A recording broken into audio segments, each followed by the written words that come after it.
오늘 본문 말씀을 보게 되면 우리가 보고 읽어서 알다시피 세례 요한에 대한 이야기입니다. 성령의 감화 감동을 받아 요한복음을 기록한 사도 요한은 복음서에서 또 세례 요한에 대한 소개를 자세하게 하고 있습니다. 자, 그렇다면 그 이유가 무엇일까요? 그 이유에 대해서는 이전에도 한번 말씀드렸다시피 크게 두 가지 이유가 있습니다. 첫 번째 이유는 세례 요한과 같이 위대한 영적인 거장이라 할지라도 예수님과 비교 대조해 볼 때 그 어떤 사람도 우리를 죄와 사망으로부터 구원할 수 없다라는 것을 설명하기 위해서입니다.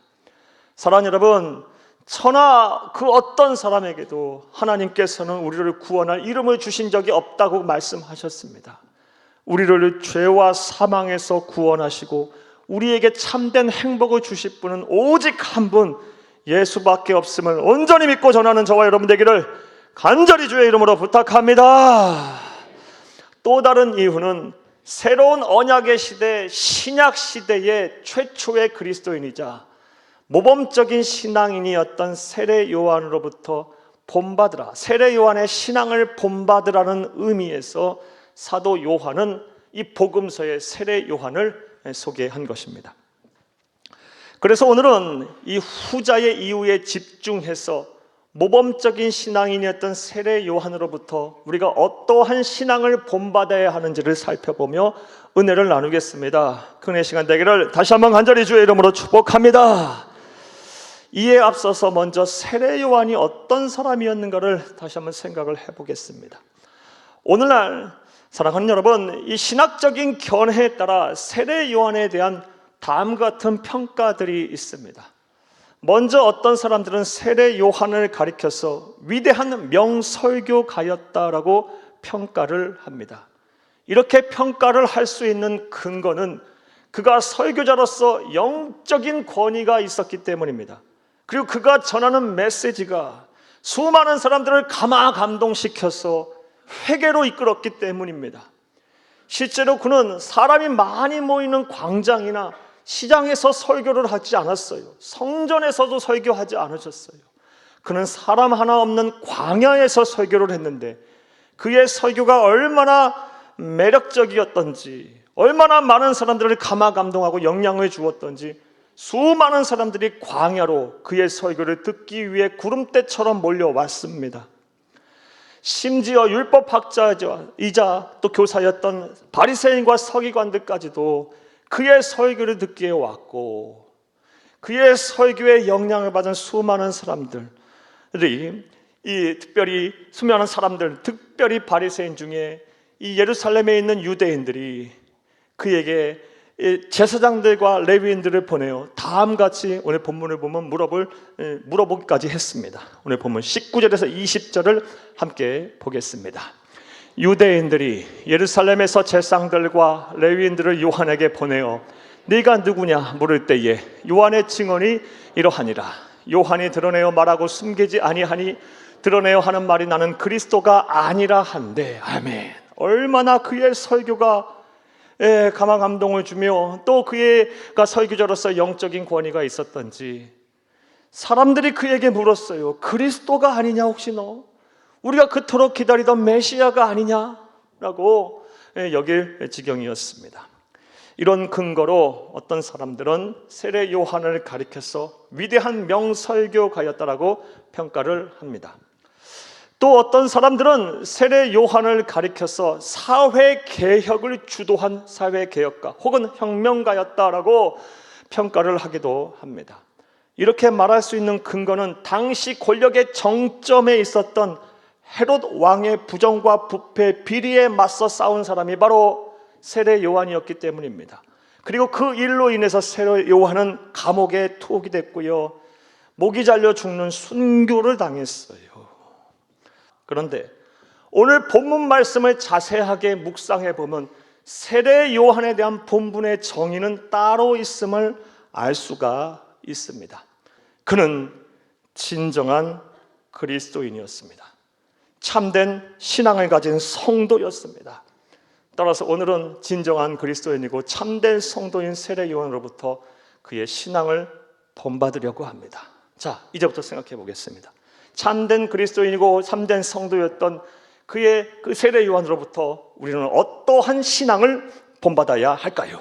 자, 이제부터 따라 하시겠습니다. 첫째로, 따라합니다. 첫째로, 예수님의 오심을 준비한 신앙을 본받아야 합니다. 진정한 그리스도인이자 참된 신앙인이었던 세례 요한으로부터 우리가 본받아야 할 신앙은 예수님의 오심을 준비한 신앙을 본받아야 합니다.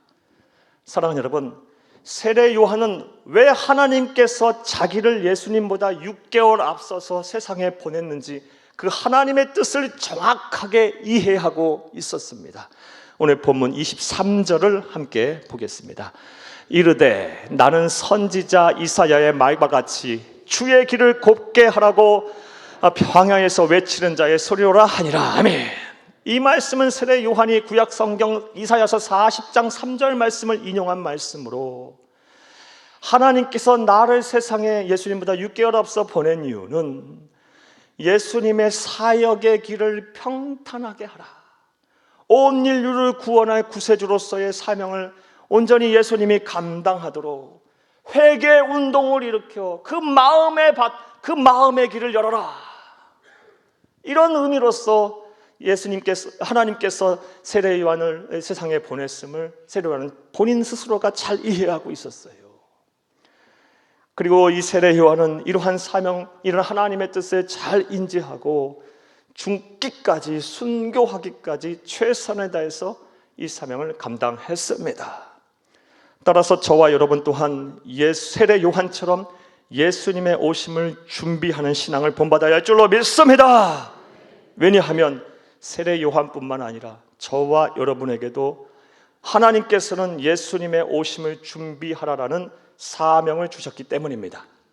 다만 세례 요한과 우리와의 차이가 있어요. 그것이 무엇이냐?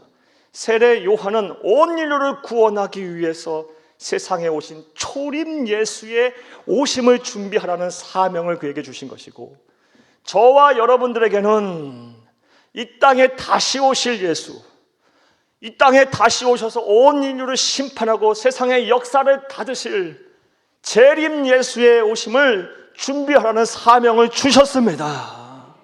그러하기에 우리는 세례 요한처럼 예수님의 오심을 잘 준비하는 진정한 그리스도인 참된 신앙인이 되어야 할 줄로 믿습니다. 자, 그렇다면 또 생각해 보겠습니다. 우리가 무엇을 해서 예수님의 재림을 잘 준비해야 할까요? 예수님의 재림을 잘 준비하는 신앙을 우리가 가져야 하고 이 사명을 잘 감당해야 할 텐데, 이를 위해서 우리가 무엇을 해야 할까요?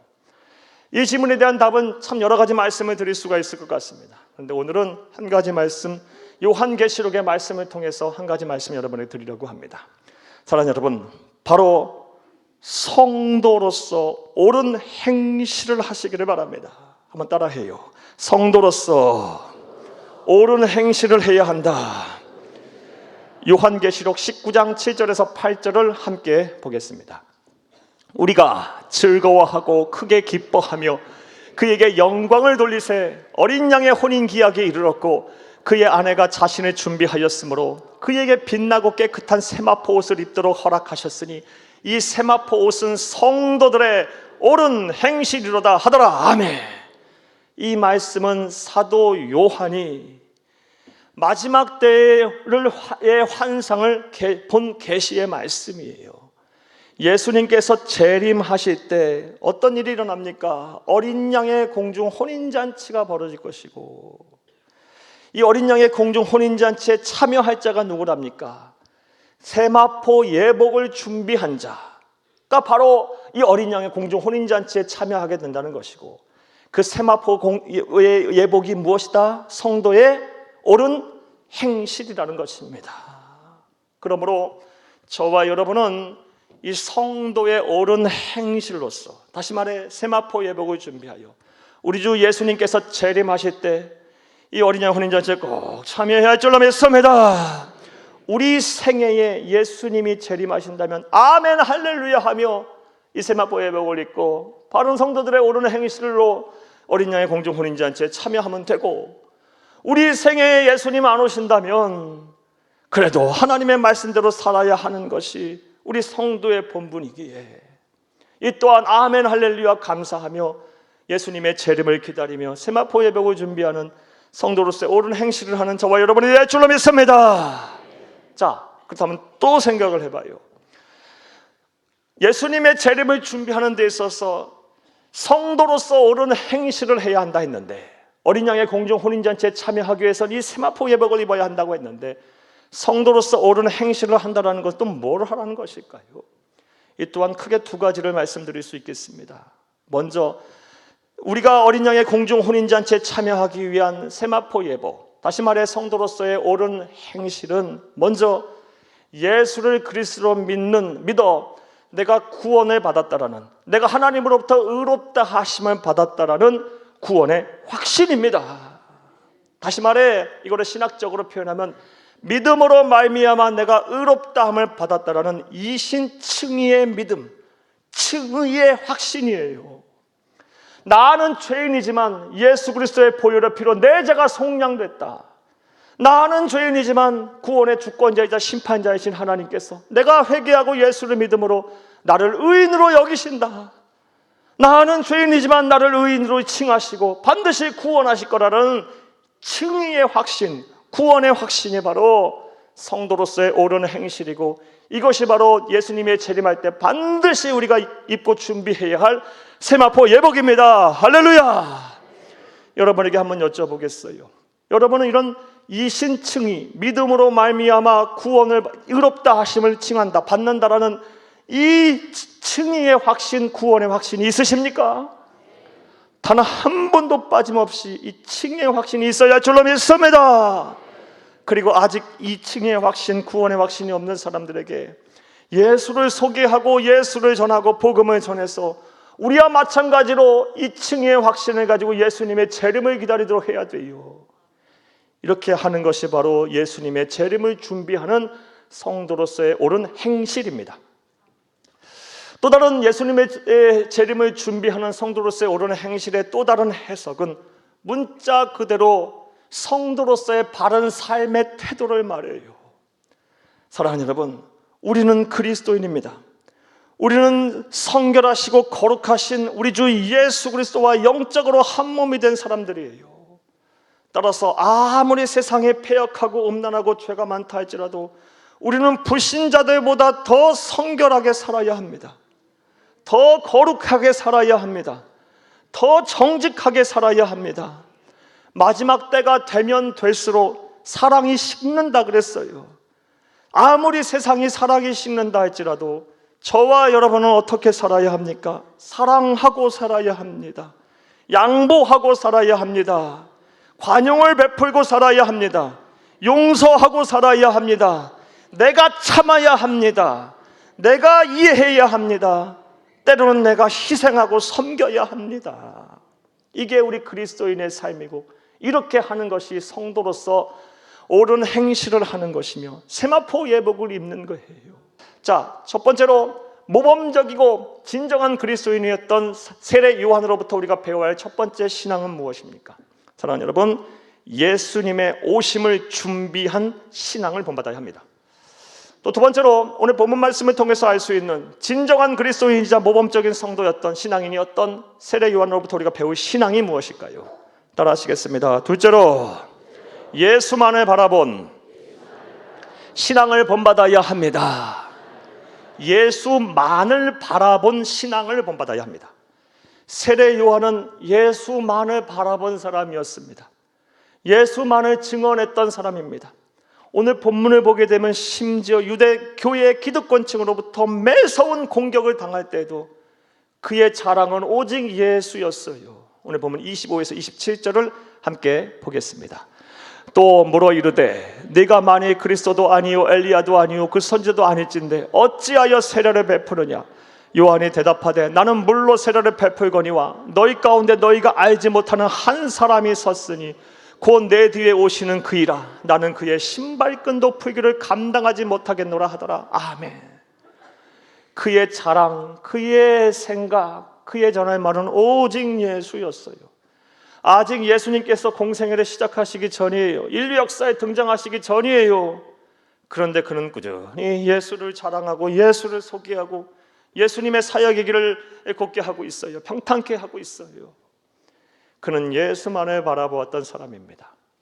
따라서 저와 여러분 또한 진정한 그리스도인자 모범적인 신앙이었던 이 세례 요한을 본받아 예수만을 바라보는 진정한 신앙인이 되어야 할 줄로 믿습니다. 그렇다면 왜 우리에게 이 예수만을 바라보는 신앙이 왜 중요할까요? 사랑하는 여러분, 그 이유는 너무나도 간단해요. 우리가 어디로부터 무엇으로부터 참된 행복을 얻고 이 세상을 살아갈 참된 힘과 능력과 용기를 얻겠습니까? 무엇이 내 심령을 만족하게 하겠습니까? 무엇이 나를 자유케 하겠습니까? 누가 우리를 구원하겠습니까? 사랑하는 여러분, 우리 그리스도인이 패역하고 음란하고 죄가 많은 세상을 살면서 신앙을 지키며 불신자들과 경쟁하면서 세상에서 성공하며 사는 것은 쉽지가 않아요. 결국 우리가 이 세상에서 신앙을 지키면서 신앙의 양심을 지키고 하나님의 말씀에 순종하면서 주가 주신 사명을 감당하면서도 불신자와 경쟁하면서 세상에서 성공적인 삶을 살려면 그 관건이 무엇이냐? 내가 예수를 온전히 바라볼 수 있느냐 그렇지 못하냐에 달려있는 거예요. 많은 사람들이 이 시험에서 넘어가지 못해서 예수만을 온전히 바라보지 못해서 결국 이러지도 저러지도 못한 삶을 사는 경우가 얼마나 허다합니까? 여러분은 어떠십니까? 예수만을 바라보아야 합니다. 예수에게 소망을 두고 예수만을 나의 기쁨이며 예수만이 나의 행복이며 예수에게서 나오는 능력이 내 능력이 되도록 노력을 해야 합니다. 사랑하는 여러분, 이러한 은혜와 실천이 저와 여러분들 충만하기를 간절히 주의 이름으로 축복합니다. 자, 그렇다면 세례 요한은 어떻게 이것이 가능했을까요? 우리와 똑같은 성정을 가진 사람이었을 텐데 어떻게 그는 그런 어렵고 힘든 상황 속에서도 예수만을 바라볼 수가 있었을까요? 이 질문에 대한 답은 여러 가지로 말씀을 드릴 수가 있겠는데 그가 전한 메시지를 통해서 한번 유추해 보겠습니다. 마태복음 3장 1절에서 2절을 함께 보겠습니다. 그때에 세례 요한이 이르러 유대 광야에서 전파하여 말하되 회개하라 천국이 가까웠느니라 하였으니 아멘. 그가 전한 메시지는 아주 간결하고 명확했어요. 회개하라 천국이 가까웠느니라. 한마디로 무슨 얘기입니까? 천국 복음을 설교한 거예요. 다시 말해 그의 관심은 이 세상이 아니라 어디였었습니까? 천국이었어요. 다시 말해 세상에 소망을 둔 것이 아니라 천국에 소망을 두고 있으니까 천국의 주인이자 나를 천국으로 인도할 유일한 분인 예수만을 바라볼 수밖에 없었던 거예요. 천국에 소망을 두는 자는요 필연적으로 예수를 바라볼 수밖에 없어요. 그곳에 예수가 계시고 또 그분은 그곳에서 나를 인도하실 분이 예수니까요. 그러므로 이 세상에 소망을 두지 않고 저와 여러분이 천국에 소망을 두고 산다면 예수만을 바라보는 삶을 살게 될 것입니다. 사랑하는 여러분 꼭 기억하세요. 예수만을 바라보기를 원하십니까? 세상에 소망을 두지 말고 천국에 소망을 두고 사는 여러분 되기를 간절히 주의 이름으로 축복합니다. 그런데 말씀을 여기까지 듣고 또 다음 같은 생각을 하신 분이 계실 겁니다. 목사님, 천국에 소망을 두고 산다면 이 세상 사는 너무 재미가 없잖아요. 하루하루 만족하며 살아야 하고요. 주신 소명 다 이루면서 살아야 합니다. 자, 그런데 우리가 분명히 알아야 할 사실은요. 우리가 하나님의로부터 은혜와 복을 받아 억만금을 소유하고 몇 끼마다 산의 진미를 먹는다 할지라도 사랑하는 여러분, 하나님의 나라 천국이 아닌 세상에만 소망을 두고 살면요 필연적으로 허무하게 돼 있어요. 공허하게 돼 있어요. 채워지지 않는 이 뭔가 이 아픔이 있고요, 상처가 있고 나중에 낙심하고 절망하게 돼 있어요. 예를 한번 들어볼까요? 젊음도 한철이에요. 아름다움도 한시절이에요. 건강도 순간이에요. 여러분 공감하시잖아요. 연세가 들어감에 따라 또 내가 열심히 부지런히 최선을 다해 살아와서 목표한 바를 이루고 나서 그 다음엔 뭘 어떻게 해야 하나요? 가기까지도 힘들고요. 우리 인생이 세상에만 소망을 두고 살면 필연적으로 공허하고 허무하고 낙심뿐이에요. 하나님은 우리 그리스도인이 그렇게 살기를 원하지 않으세요. 사랑하는 여러분, 지금 우리에게 주신 이 세상도 하나님이 선한 창조 아래 우리에게 베풀어주고 선물하신 아름다운 세상이에요. 하나님이 우리에게 선물하신 이 아름다운 세상 늘 감사하며 사세요. 기쁨이 충만하게 사세요. 사랑하고 사세요. 베풀고 섬기면서 사세요. 하늘 행복을 누리며 사세요. 하지만 이 세상에만 소망을 두지 마세요. 세상에 소망을 두는 순간 예수가 안 보이게 돼 있어요. 천국에 소망을 두고 사시기를 바랍니다. 결국 우리가 가야 하는 하나님의 나라 예수 그리스도의 품입니다. 천국에 소망을 두고 살게 되면 천국으로 나를 인도하실 분은 하나님이신 예수님밖에 없기에 예수만이 바라보게 될 거예요. 예수가 보일 거예요. 구속하신 예수만이 보일 것입니다. 그 예수를 바라보고 살게 되면 자족의 은혜도 내려오고 만족의 은혜도 주고 자유, 참된 자유도 느끼게 되고 평안도 있게 되고 염려와 근심도 사라지게 될 것이고 하나님의 지혜가 내 지혜가 될 거고 하나님의 능력이 내 능력이 될 거예요.